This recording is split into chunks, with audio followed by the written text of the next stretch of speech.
Reka tubasuhuze inshuti bakunzi ba Ilisi News, tubaha ikaze ku nkuru zacu zitandukanye. Ni inkuru tuba twakoreye ubusesenguzi tukabagira mu bice bitandukanye hirya no hino mu gihugu. By'umwihariko uyu munsi turi mu ntara y'Amajyaruguru mu karere ka Musanze. Turi kumwe n'umusaza w'inararibonye Setola Janvier. Impamvu uvuze ko ari inararibonye, maze imyaka 17 mu mwuga w'itangazamakuru. N'umuntu wagiye ukora rero inkuru zitandukanye, inkuru zo kurwanya akarengane, ubuvugizi bw'abaturage. N'ubu ngubu aracyabikora, ariko by'umwihariko twaje muri iyi ntara y'Amajyaruguru mu rwego rwo gutegura cyangwa se kuganira n'abanyarwanda uko bakiriye uko bitegura cyangwa se uko biteguye kwibuka jenoside yakorewe abatutsi. Ingaruka ku nshuro 31 ni igikorwa ngarukamwaka, ariko se hano mu karere ka Musanze mu byiteguye gute?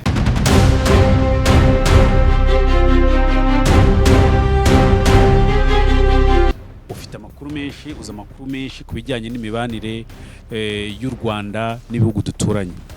Tugiye kwibuka ku nshuro 31 ariko tutabanye neza, u Rwanda rutabanye neza n'ibihugu by'abaturanyi. Ndavuga Repubulika ya Demokarasi ya Kongo igicumbikiye FDLR, ndavuga ibihugu birimo nk'u Burundi n'ibindi n'ibihugu. Ariko noneho reka nigarukire ku gihugu cy'Ububiligi cyanakolonije u Rwanda. Ntekereza ko n'ingaruka u Rwanda ruri gusavavingamo Ababiligi bifitemo uruhare, ariko bakaba bari kudutera imijugujugu. Iyi mibanire yacu n'ibihugu duturanye n'Ububiligi nk'inararibonye urabona iganisha hehe? Urakoze cyane, umbaje ikibazo cyiza kandi kiryoshye. Ububiligi ni kimwe mu bihugu byagize uruhare mu gutanya abanyarwanda. Abakoloni bataragera mu gihugu, abanyarwanda barabanaga, nta mutu wari uhari, nta mututsi wari uhari, nta mutu wari uhari. Ariko ababiligi cyangwa se abakoloni bagereye mu Rwanda, ne kuvuga ababiligi kuko twakolonijwe n'Abadage nabo baradukolonije, ariko ababiligi cyane nibo batinze cyane muri kano karere. Iyo mvuze akarere mba ndi kuvuga u Burundi, ngavuga Kongo, ngavuga n'u Rwanda. Kuko Uganda yo yarimwe Abongereza na Tanzania n'Abongereza, ndetse ngira ngo ariko u Burundi na Kongo n'u Rwanda n'ababiligi n'Abadage. Kuko uribuka ko kera bavuga ngo Rwanda Urundi cyari igihugu kimwe, Rwanda Urundi bene Kongo kabiruhande, ariko dukolonijwe n'Ababiligi. Gifite umurwa wa Street Street hani Nyanza. Ubwo rero uravuze uti imibanire imeze gute? Uzi ko Ububiligi ari bwo burimo urega u Rwanda cyangwa se rukomanyiriza u Rwanda ngo ruhabwe ibihano. Isi yose, nyakubahwa Perezida wa Repubulika Paul Kagame ejo bundi yabigarutseho ati ndi gute u Rwanda kantu agahugu k'akadomo Ububiligi bushaka ko isi yose iruteranira ikaruhana ikarutsikamira, nyine ikarutsikamira. Byose biterwa n'Ababiligi bari kubisaba. Ari inkuru nakoze kuko ndi umunyamakuru nk'uko babivuze, kora ikinyamakuru Karibu Media akadomo rwa. Nakoze inkuru nicyo mu Rwanda, nicyo mu Rwanda hano mu Majyaruguru. Nakoze inkuru ndi kugaragaza ubugome bw'Ababiligi, kuko nakoze research kandi ngendera no ku kiganiro nyakubahwa Minisitiri w'Ububanyi n'Amahanga Ambasaderi Olivier Nduhungirehe yari yatanze kuri RBA. Nanjye nkora indi research yanjye cyangwa ubucukumbuzi bwanjye. Nasanze Ububiligi bwaragize uruhare runini cyane muri jenoside yakorewe abatutsi. Uruhare runini cyane, kuko ngo muri mbere ya 1994, mbere ya jenoside yakorewe abatutsi mu Rwanda, Ububiligi bwari bufite ambasaderi hano mu Rwanda witwaga John Swinen. Yatangaga raporo iwabo mu Bubiligi hategurwa jenoside. We yakoraga raporo akayohereza iwabo. Itariki yo kwicwa kw'abatutsi mu Rwanda, tariki 7 bira byabaye, Ububiligi amakuru ubu yafite yose yuzuye, kugira ngo nkwereke ko byari byemeye cyangwa se bari babizi. Nuko umwamikazi Gicanda Rosalie yari ari mu Bubiligi, bamwohereza ku itariki kandi mu nkuru yanjye naza kwibesha, ariko ni mu kwa 2 ndabyibuka, Sweden niba dore nguyu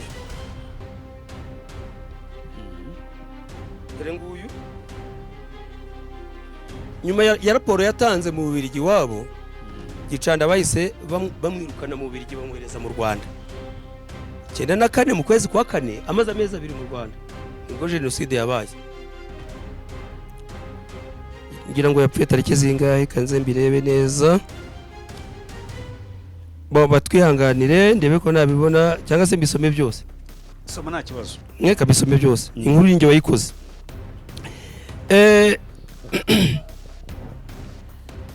igihugu cy'Ububiligi nk'uko nakubwiraga cyasabiraga u Rwanda ibihano ko n'ibindi bihugu byafatanya mu gufatira u Rwanda ibyo bihano ariko nyakubahwa Perezida wa Repubulika Paul Kagame ari nabyo yavugaga nyine nk'uko nabivuze Minisitiri rero w'Ububanyi n'Amahanga Olivier Nduhungirehe yagize ati kugira ngo bwumvishe ko ibihugu by'Uburayi ko niba byaragize uruhare mu gufatira Uburusiya ibihano kubera gutera Ukraine ku cy'u Rwanda rwo mutarufatira ibihano kandi rwarateye Kongo noneho bakirengagiza ko niba Ububiligi bwaravugiye u Rwanda ngo ubusugire bw'ikindi gihugu u Rwanda rwo ntabwo rufite ubusugire bwarwo neza abantu bateye hari muri Nyungwe muri wa murenge wa ni Kibiririra oya muri ntuza iriya muri Nyamagabe muri Nyaruguru murenge wa ndaza kubyibuka ko bateye bakicamo abantu 13 harimo umwana w'imyaka 13 n'undi muhungu witwaga Isaac wa 17 kandi ubwo yari wa mutwa wa FLN wa Rusesabagina Paul Ububiligi bugashigikira Rusesabagina bwahaye n'ubwene gihugu kuko Rusesabagina n'Umubiligi mwene wabo rugashigikira Rusesabagina Umunyarwanda w'Umubiligi ku cy'Ububiligi butasakuje ko Rusesabagina ariko ubutaza ubusugire bw'igihugu cy'u Rwanda hapfemo abana babiri umwe yitwaga umuhungu yitwaga Isaac umukobwa yitwaga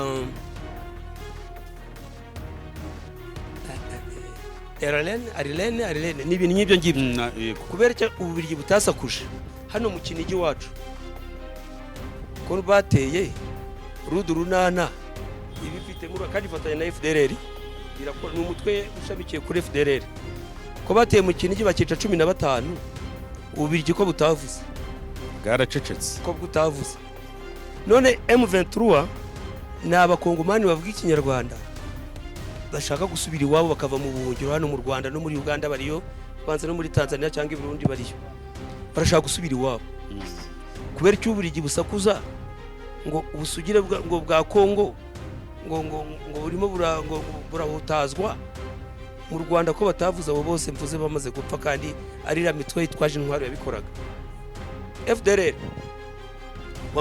wambwiraga baravuga bati FDLR ni kibaho nta nubwo nibaho ejo bundi mu gitondo batuzaniye General de Brigade ni Petri nini General de Brigade ni Petri nini na Antoine Felix Tshisekedi yavuze ko yaje kubyemera mu nkuru cyangwa se impuzankano bari bambaye agana n'ikinyamakuru cyitwa Le Figaro nabo nicyo mu Bubiligi niyo atari mu Bufaransa avuga ko abo bemera ari 720 720 ashobora kuba ari abari mu nzego zo hejuru tutabaze babandi twavukiyeyo ntabwo tutuzi yego ega na His Excellency nyakubahwa Paul Kagame yaravuze ati ese kugira ngo aduye cyangwa se FDLR imenyekane bisaba abantu bangahe nubwo baba babiri se FDLR se ese babavuze ati mwewe musubire wanyu mu Rwanda kwa marembo afunguye hari ikindi leta y'u Rwanda ishaka ariko nta kimwe irashaka ko bari abantu baza mu Rwanda uwakoze icyaha akagihanirwa uzembabaza akazisaba akazihabwa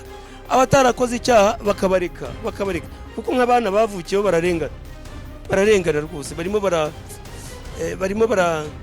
bari abana bavukiyeyo barabaruga kandi nabivuze nyine nibyo wavugaga FDL yarabyaye mu myaka 30 abana babo twabonye riga n'abana abasirikare ba FDLR abana batoya Eh, noneho wenda reba uriya general de brigade uri kumwe na buriya bwana inyuma ye abantu bacyumva ngo FDLR n'abantu bashaje Mm. bakirengagiza ko abo bantu bageze muri Kongo bakabyara Yego. bakaba bafite urwo rubyiruko n'ubundi rwije mu umwana w'imyaka 31 ni mukuru ni mukuru ni mukuru yafata imbunda yarwa ni mukuru rwose ahubwo arashaje nawe namara indi 10 azaba agize 70. Ubwo rero iyo bavuze ngo FDLR irahari hariya bagakomeza gukingira ikibara kubakingira ikibaba ntabwo ari byo. Niyo mpamvu nabwo ni Ububirigi bwagize uruhare rukomeye cyane buriya hariya mu Rwanda hariya za Masisi za Warekare hirya za Kiwanja za Jomba hari mu Rwanda. Ababirigi nibo bakaza imipaka ngira ngo ni mu 1910 nibo bakaza iyo mipaka nibo bakaza iyo mipaka bati reka dufate imipaka ubwo Ikivu kibaye umupaka ugabanya u Rwanda na Zaire uko bayitaga Zaire. Yego, Ikivu ni umupaka w'u Rwanda na Zaire. Ibi birunga nabyo ni umupaka n'u Rwanda na Zaire nawo bigabaniye. Uganda ni hariya Canika urahazi ariko u Rwanda rwagiraga Gisoro bufumbira hose hari ubwami bw'u Rwanda niyo bwageraga. I Burundi hari ubwami bw'u Rwanda bwageraga. Muri Tanzania za Karagwe hari mu Rwanda. Ababirigi nibo bakoze icyo kintu. Niyo mpamvu nakubwiye mbere ko aka karere ibibazo gafite tubiterwa n'Ababirigi. Imyumvire rero ya Kongo turi hafi no kugana ku musozo w'iki kiganiro cyacu. Imyumvire ya Kongo ku rwango bafitiye abo mu mutwe wa M23 n'u Rwanda muri rusange. Uwo bita Maxime Trevo yarivugiye cyangwa se Senateur Luni ni umunyamerika werejwe na Donald Trump. Luni Jackson aherutse kuza muri Kongo aganira na Perezida Paul Kagame, aganira na Antoine Felix Tshisekedi, na Evariste Ndayishimiye ndetse na Museveni bamugaragariza ibibazo. Akigera muri Amerika abakongomani banavuze ko u Rwanda rushobora kuba rwatanze ruswa noneho ku gihugu nka Leta Zunze Ubumwe za Amerika. Ni ikintu twakwibazaho cyane, ibyo ngibyo nabyo ushobora kubigarukaho. Ariko noneho uru rwango Kongo yanga abantu mu mutwe mu 23 wikanga u Rwanda, nyamara uriya senateri yaranagaragaje ko no muri Uganda ibyo bico bavugaga hariyo bakata imipaka, hari abantu bari hariya leta babaga mu bwami bw'u Rwanda ariko ubu n'Abaganda. Leta y'Uganda ikarangizayo nta n'ikibazo yabataba n'Abagande. Ni Burundi bariyo, ni Burundi no muri Tanzania bari. Uretse ko hari igihe babirukanye ku bwa perezida simwibuka neza muri Tanzania. Kuri Jakaya Kikwete se ngira ngo kwa Kikwete. Icyo kintu none kidusesengurira urwango na ruturuka kuki ubwo rwango nyine ruraturuka umuzi koko. Reka iki impamvu mwaje iki kibazo, leta ya Kongo yatangiye kuvuga ati n'ubundi bibazo byatangiye mu myaka 30 FDLR imaze kwinjira mu gisirikari cyacu n'u Rwanda rwaduteje ibibazo. Buriya rero nuze Evariste nawe ejo ndarongera Evariste Burundi aravuga ati erega u Rwanda nirwo ruhora ruzana ibibazo uti kuko ibyo bibazo by'abantu bagiye muri Kongo baturutse mu Rwanda, nyamara bahunze bamaze kwica miliyoni isaga y'abatutsi. Sindi umunyapolitike ariko ngiye nk'umunyamakuru kandi no mu myaka mfite. Iyo urebye usanga Ababirigi babifitemo inyungu. Niba bajya muri Kongo bakabona amabuye y'agaciro, erega ari n'ahantu ugera hano mu Rwanda ugasanga hari ahantu hari ikintu kibumbye cyanditseho Berger Belgique cyangwa se Belgique, ibintu ngibyo bivuga ngo ahantu hose hari amabuye y'agaciro mu Rwanda bafite nuza les insignes bajye bashyira ibimenyetso cyane, hari ibimenyetso. Icyo bagamije nta kindi ni uko bagiye ibyo bagombaga gutwara mu Rwanda batabitwaye kandi barabikeneye. Kandi rero ikindi banavuga perezida wacu ngo ntiyemera kugenda mu mujyo wabo, ushobora kuba ari byo bamusaba akabyanga kandi kuko nibyo rero dukomeza dukoronizwa. Ejo yabivuze ati nidutegereza kurya duteze ikiganza ntabwo tuzabaho. Siko yavuze, niko yavuze ati mwarantoye kugira ngo mpangane, ngiye guhangana nyine. Niwe wabyivugiye ngo twamutoye kugira ngo ahangane. Niba Ababirigi rero icyo wambazaga bo inyungu zabo bazifitemo nta zindi mpuhwe kandi icyo tugomba kugira nkatwe nk'abanyarwanda ni uko natwe tugomba kugira imbaraga zacu dushyiramo tukabirwanya. Si byose neza iyi kiganiro ubu nanjye ndi gusesengura ibyanjye neza Sweden Johan Sweden muri 1993 raporo yakoraga yo kwica abatutsi hari abari babizi ariko yatanga raporo iwabo mu Bubiligi icyo byari bigamije kandi byagezweho. Abantu bari Kicukiro abatutsi bari Kicukiro biciwe Nyanza ya Kicukiro hari Ababiligi so bari barize sibizwe ku itariki ya 11 se babashoreye sinabwo zabashoreye n'imihoro Ababiligi badahari bashoreye imbwa zabo none se nyine bazipakiye imodoka bakagenda. Donc bivuze ngo baratwanga nta n'impamvu yo kubakunda batwanga ariko bagize gutya bakigarura twakongera tugakundana bitwaye ikize.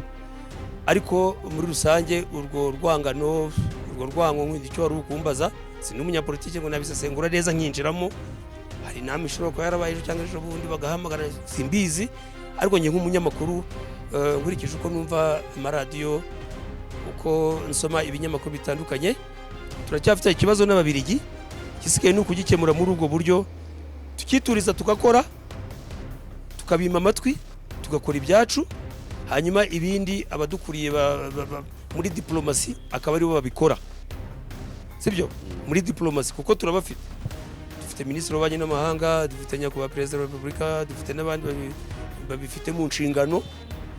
Twe nk'abanyarwanda icyo dusabwa ni iki ni ukunyomoza ibinyoma bavuga si byahari. Ubutumwa rero bwihariye tugiye ku ncamake byo twaganiriye byose ubutumwa bwihariye cyane ko twagarutse ku cyumweru tugiye gutangira cyo kwibuka jenoside yakorewe abatutsi ku nshuro ya 31 ubutumwa wihariye nk'umunyarwanda nk'umukunzi wa Iris News nicyo ushobora kubwira umukunzi wa Iris News nuko umunyarwanda cyangwa se undi wese uri mu Rwanda akwiye kwitwara muri bihe tugiye kwinjiramo. Urakoze cyane. Ubutumwa natanga wenda mu munota umwe cyangwa se amasegonda 30 nuko nabwira abanyarwanda muri rusange pa abakunzi ba Iris News gusa ahubwo n'abanyarwanda bose nuko twese tujye muri gahunda imwe umujyo ubumwe intera ibimwe gahunda ya ndi umunyarwanda tuyigiri yacu gahunda ya ndi umunyarwanda tuyigiri yacu nta mututsi mu Rwanda nta muhutu nta mutwa twese turi abanyarwanda gahunda ya ndi umunyarwanda ibe ndi umunyarwanda aho ugeze ndi umunyarwanda ubu ntabwo wajya ubutarukararayo wararayo ntiwajya se ibyumba ukararayo hari uwaguhohotera se nawe reka ngubwire kera rero Ababiligi n'abagome plaque z'imodoka ubonye imodoka plaque hano wamenye iyo modoka ari ihuye cyangwa se ariyo ku Kibuye wapi aha kera rero plaque z'imodoka AB yabaga ari Kigali yaga bifite ubusobanuro BB yabaga ari Gitarama CB CB yabaga ari Gikongoro AB Gikongoro EB yabaga ari Cyangugu FB yabaga ari Kibuye hanyuma kaza GB yabaga ari Gisenyi HB yabaga ari Ruhengeri IB yabaga ari Byumba GB yabaga ari Kibungo prefecture 10 urumva iryo vangura ryaje no mu modoka no mu mashuri ho no mu mashuri iriya modoka GB urana umunyakibungo HB yagera Butare ihuye ngo uyu ni umunyaruhengeri BB y'Igitarama yagera Gisenyi ngo dore umunyenduka GB yagera epiyongiye bati dore umukiga w'Irubavu dore umugoyi urumva ayo macakubiri ubu plaque iri ku modoka wabwirwa n'iki ko ari y'umuntu wo mu Ruhengeri uw'Ibutare uw'Irubavu uw'Ikarongi uw'Urusizi uw'Inyamasheke gahunda ni ndi umunyarwanda sinasorezaho. Nyuma y'ibyo byose rero umunyarwanda ni umunyarwanda n'undi ku butaka bw'u Rwanda abanire gute umunyamahanga wundi harimo na wa wundi utatwifuriza ibyiza. Ngereka nkubwire kanongera nshimira ubuyobozi bwiza dufite mu gihugu cyacu. Nta munyamahanga uba muri iki gihugu uhohoterwa n'umwe ko dufitanye umubano mubi na Kongo hari umukongomani uhohoterwa kandi Zaire ntuzahiba. Igihe twe dufitanye ibibazo na Uganda hari umuganda wahohotewe mu Rwanda, ko dufitanye ibibazo n'u Burundi hari umuntu uhohoterwa. Twebwe umuco abanyarwanda dufite tuwukomeze, turi intore dukomeze twibanire neza n'abatugana, ariko natwe bo tuzagana bazatwakire neza. Hari ikindi reka rero dushimire umusaza inararibonye Setola Janvier. Uyu nguyu nk'uko natanye mbibabwira yakoze mu nzego zitandukanye ndetse akora mu mwuga w'itangazamakuru. Ni umwuga umuntu atajya asiga, ni umwuga ukora ubuzima bwawe bwose kandi umuntu akawukora nta n'izindi nyungu kubera kuwukunda. Akora rero n'ubundi inkuru zijyanye n'ubuvugizi. Ngira ngo turagushimiye cyane, ubutani twongera no kugukenera. Tuguhaye ikaze kandi nanone reka tuguhe ikaze ku bakunzi ba Elise News na Elise TV. Mu bihe biri imbere rwose turagufite kubera ubunararibonye bwawe, hari byinshi abanyarwanda bakeneye kukwigiraho. Reka tugushimire, urakoze cyane. Murakoze cyane namwe, reka nshimire n'abakunzi banyu kuba mwampaye umwanya, ariko igihe muzanyenera ndahari.